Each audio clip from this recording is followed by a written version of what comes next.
We want to integrate xe to the x squared minus 1 with respect to x between the limits x is 1 and x is 2.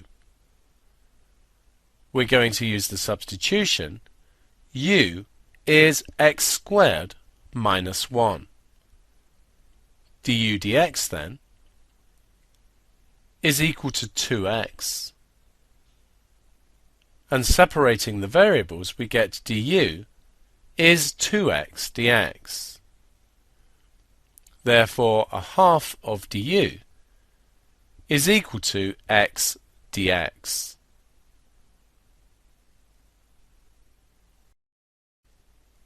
If we now look at the limits,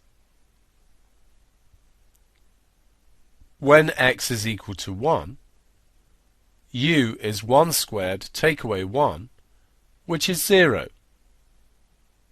When x is equal to 2, u is 2 squared take away 1, which is 3.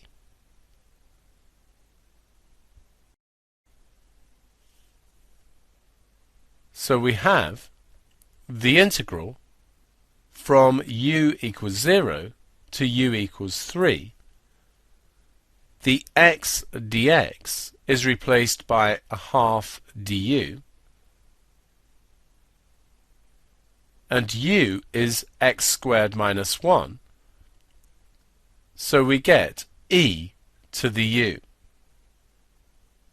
If we integrate this, we get a half, and then in the square brackets e to the u from 0 to 3.